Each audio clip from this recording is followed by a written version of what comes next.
ذرا تصور کریں آپ کا ملک ڈیفالٹ کے بالکل کنارے پر کھڑا ہے، زر مبادلے کے ذخائر آنکھ خطرناک حد تک گر چکے ہیں، معیشت ایک طرح سے وینٹیلیٹر پر ہے، اور اسی وقت آپ کو ایک بہت بڑی ڈیمانڈ آ جاتی ہے۔ بالکل اسی نازک موڑ پر آپ کا ایک انتہائی قریبی تصویراتی اور تاریخی لحاظ سے جو آپ کا برادر ملک ہے وہ آپ سے اپنے $3.5 ارب فوراً واپس مانگ لیتا ہے، جو کہ بہت بڑا جھٹکا ہے۔ ہاں، تو سوال یہ ہے کہ کیا یہ محض ایک معمولی معاشی فیصلہ ہے یا سفارتی سطح پر دی جانے والی ایک انتہائی سخت سزا؟ آج کی اس بحث میں ہم متحدہ عرب امارات کی جانب سے پاکستان سے ان $3.5 ارب کی فوری واپسی کے مطالبے کا تجزیہ کر رہے ہیں۔ میرا موقف یہ ہے کہ یہ $3.5 ارب کا مطالبہ کوئی عام مالیاتی لین دین نہیں ہے۔ میں دلائل دوں گا کہ یہ پاکستان کو مشرق کے وسطی اور افریقہ کی پراکسی جنگوں، خاص طور پر یمن اور سوڈان میں عرب امارات کی مرضی کے خلاف چلنے کی سزا کے طور پر استعمال کیا جا رہا ہے۔ دیکھیں، میں آپ کی اس زاویے سے بالکل اختلاف کروں گی۔ میں آج یہ دلیل دوں گی کہ ہم اس معاملے کو زبردستی ایک جاسوسی ناول یا کسی علاقائی سازش کا رنگ دے رہے ہیں، جبکہ یہ بنیادی طور پر ایک خالص معاشی اور رسک مینجمنٹ کا مسئلہ ہے، اور اس معاملے کو جان بوجھ کر بین الاقوامی میڈیا کی جانب سے بہت متنازع بنایا جا رہا ہے۔ اچھا، بین الاقوامی میڈیا؟ ہاں، خاص طور پر امریکی اور بھارتی میڈیا۔ وہ خطے میں عدم استحکام کا تاثر دینا چاہتے ہیں۔ میں ثابت کروں گی کہ سفارتی تعلقات اتنے خراب نہیں ہیں جتنا پروپیگنڈا کیا جا رہا ہے، اور اس کی تصدیق خود ایرانی وزیر خارجہ کے بیانات سے بھی ہوتی ہے۔ ہم حقائق کو نظر انداز کر کے ہر چیز کو جیو پولیٹیکل سازش نہیں کہہ سکتے۔ چلیں ان دونوں زاویوں کو ذرا تفصیل سے کھولتے ہیں۔ میں سمجھتا ہوں کہ آپ معیشت کو اہمیت دے رہی ہیں، لیکن مجھے ایک مختلف زاویہ پیش کرنے دیں۔ اگر ہم عالمی سیاست کی بساط کو دیکھیں تو یہ واضح ہو جاتا ہے کہ پاکستان اور عرب امارات کے تعلقات میں حالیہ سردمہری کی وجہ کوئی اچانک پیدا ہونے والا مالیاتی بحران نہیں ہے۔ یہ کیا ہے؟ اس کی جڑیں دراصل عسکری اور خارجہ پالیسی کے گہرے اختلافات میں ہے، اور اس کا سب سے بڑا ثبوت سوڈان اور یمن کے تنازعات ہے۔ سوڈان میں اس وقت ایک خوفناک خانہ جنگی جاری ہے۔ ایک طرف سوڈان کی سرکاری فوج یعنی SAF ہے، اور دوسری طرف RSF، جی، ریپڈ سپورٹ فورسز یعنی RSF نامی ملیشیا ہے۔ اب یہ کوئی ڈھکی چھپی بات نہیں کہ متحدہ عرب امارات RSF کی پشت پناہی کر رہا ہے، جبکہ سعودی عرب جو ہے وہ سرکاری فوج کی حمایت کر رہا ہے۔ اور اس کھینچا تانی میں پاکستان کا جھکاؤ کدھر ہے؟ واضح طور پر سعودی عرب کی طرف۔ صحیح۔ تو سفارتکاری کی دنیا میں جب آپ کسی ایک فریق کا ساتھ دیتے ہیں تو دوسرے کو ناگوار گزرتا ہے۔ میرا موقف یہ ہے کہ یہ $3.5 ارب کی واپسی کا جو نوٹس آیا ہے یہ کوئی اتفاق نہیں ہے۔ کیا یہ صورتحال اس مکان مالک کی طرح نہیں ہے جو اپنے کرایہ دار سے اچانک اس لیے کرایہ مانگنے آ جائے کیونکہ کرایہ دار نے اس کے کسی ذاتی جھگڑے میں اس کا ساتھ دینے سے انکار کر دیا؟ معاف کیجیے گا، لیکن میں اس بات سے متفق نہیں ہوں۔ آپ کی تشبیہ بڑی دلچسپ ہے، لیکن میں بتاتی ہوں کیوں یہ غلط ہے۔ آپ نے کہا کہ مالیاتی دباؤ دراصل سیاسی دباؤ ہے، لیکن ذرا اس معاشی حقیقت پر تو غور کریں جس کا پاکستان کو سامنا ہے۔ معاشی حقیقت سب کو پتہ ہے، لیکن ہم اسے بھول جاتے ہیں نا۔ زر مبادلہ کے ذخائر ملک کی تاریخ کی کم ترین سطح پر ہیں۔ معیشت کا مکمل انحصار IMF کی لائف لائن پر ہے۔ دیکھیں، بین الاقوامی مالیاتی نظام جذبات، غصے یا کسی سفارتی ناراضگی پر نہیں چلتا، وہ خالصتاً رسک مینجمنٹ پر چلتا ہے۔ لیکن کیا یہ رسک مینجمنٹ انہیں اچانک یاد آ گئی عین اس وقت جب خارجہ پالیسی کے اختلافات عروج پر ہے؟ اسے اچانک مت کہیں، اسے فائنانس کی زبان میں ایک مارجن کال کی طرح سمجھیں۔ جب سٹاک مارکیٹ میں آپ کا بروکر دیکھتا ہے کہ آپ کا پورٹ فولیو کریش کر رہا ہے اور آپ کے پاس اپنے سودے کو برقرار رکھنے کے لیے فنڈز نہیں ہیں، تو وہ اپنے رسک کو کور کرنے کے لیے فوراً کیش مانگتا ہے۔ جب ایک خود مختار ریاست ڈیفالٹ کے خطرے سے دوچار ہو تو کوئی بھی قرض دینے والا ملک، چاہے وہ کتنا ہی قریبی دوست کیوں نہ ہو، وہ اپنے فنڈز کے تحفظ کے لیے اقدامات کرے گا۔ اسے خطے کی سیاست سے جوڑنا ایک طرح سے صورتحال کو ضرورت سے زیادہ سنسنی خیز بنانا ہے۔ دیکھیں، آپ کی یہ مارجن کال والی بات فائنانس کی حد تک تو بالکل ٹھیک ہے، لیکن یہاں مسئلہ یہ ہے کہ بین الاقوامی تعلقات میں بروکر کوئی نیوٹرل ادارہ نہیں ہوتا، وہ ایک خود مختار ریاست ہے، اور ریاستیں یہ مارجن کال اس وقت کرتی ہیں جب آپ ان کے اسٹریٹجک مفادات پر پورے نہیں اترتے۔ تو آپ کا مطلب ہے یہ خالصتاً انتقام ہے؟ بالکل۔ کیا ہم ٹائمنگ کو بالکل ہی اگنور کر دیں؟ متحدہ عرب امارات بہت اچھی طرح جانتا ہے کہ عین اس وقت رقم واپس مانگنے کا مطلب پاکستان کو سیدھا ڈیفالٹ کی طرف دھکیلنا ہے۔ اگر یہ صرف رسک مینجمنٹ ہوتی تو یار اس کے لیے دیگر سفارتی راستے موجود تھے۔ ٹائمنگ کی بات کریں نا، تو پھر اس خطے کے دیگر جیو پولیٹیکل اشاریوں کو بھی دیکھیں۔ آپ کہہ رہے ہیں کہ یہ سوڈان اور یمن کی وجہ سے سزا مل رہی ہے۔ میں یہ پوچھتی ہوں کہ سوڈان کا یہ تنازع اتنا فیصلہ کن کیوں بن گیا کہ ایک پوری خارجہ پالیسی ہی الٹ جائے؟ کیونکہ وہاں مفادات بہت بڑے ہیں۔ مفادات ہیں، لیکن پاکستان نے تو تاریخی طور پر ہمیشہ مسلم ممالک کے درمیان ایک محتاط توازن برقرار رکھا ہے نا۔ اگر امارات کو واقعی پاکستان سے اتنی ہی شدید دشمنی ہوتی جس کا آپ دعویٰ کر رہے ہیں، تو حالات مکمل طور پر کٹ آؤٹ ہو چکے ہوتے۔ سفارتی تعلقات، دو طرفہ تجارت، وہاں جو ہمارے لاکھوں پاکستانی کام کر رہے ہیں، یہ سب ایک سنگین بحران کا شکار ہو چکا ہوتا۔ وہ بحران بھی تو آ ہی رہا ہے نا، ویزوں کے مسائل ہم دیکھ رہے ہیں۔ مسائل ہیں، لیکن وہ اس سطح کے نہیں ہیں کہ ان کی وجہ سے $3.5 ارب کی واپسی کو آپ 100% انتقامی کارروائی کا نام دے دیں۔ آپ نے خود پوچھا کہ سوڈان کا تنازع اتنا فیصلہ کن کیوں بن گیا ہے، تو ذرا اس کی تصویراتی اہمیت کو تو سمجھیں۔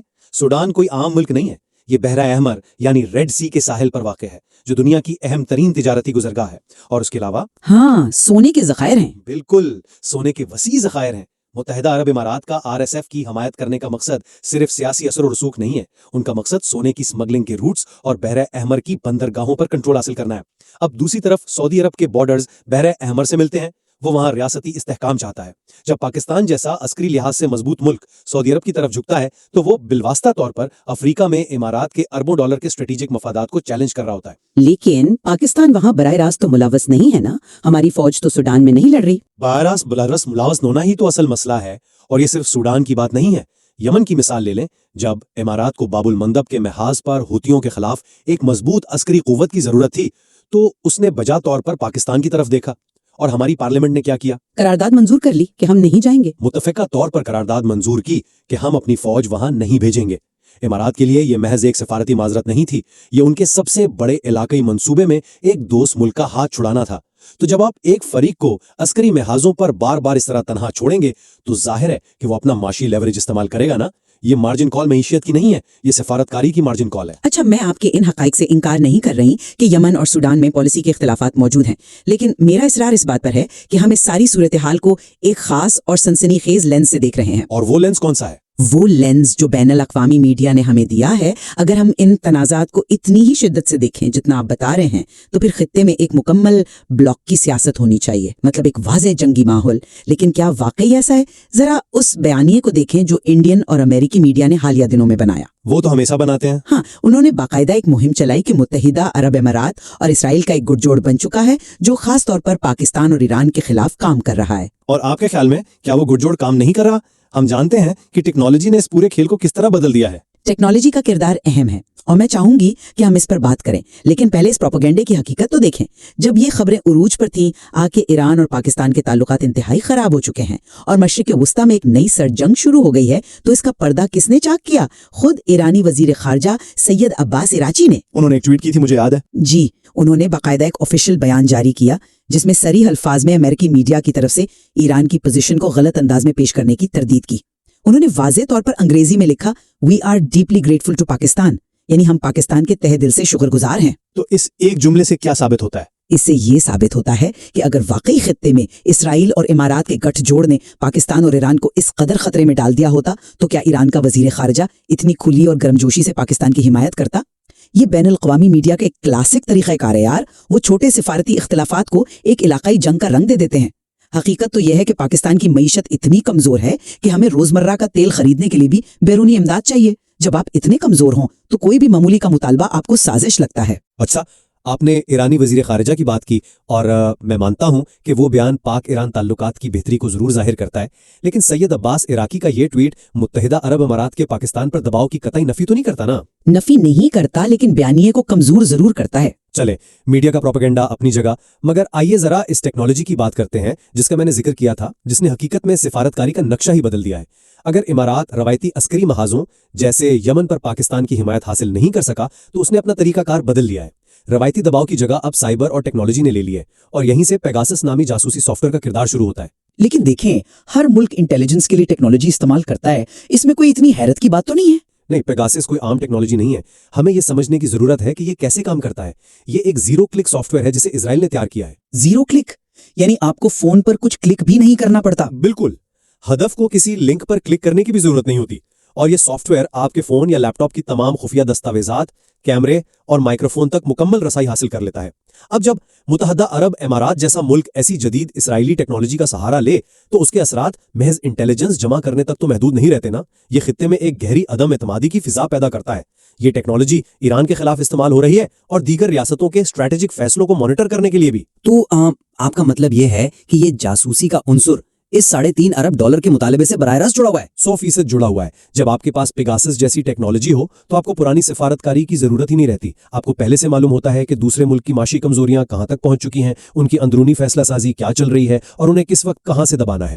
پاکستان پر دباؤ بڑھایا جا رہا ہے کیونکہ اس نے امارات کے جیو پولیٹیکل عزائم کا حصہ بننے سے انکار کیا ہے۔ جب ایک ریاست جاسوسی ٹیکنالوجی کے ذریعے آپ کی نگرانی کرنے لگے اور اسی وقت اربوں ڈالر واپس مانگ لے تو اسے محض ایک مارجن کال قرار دینا بہت بڑی بھول ہے۔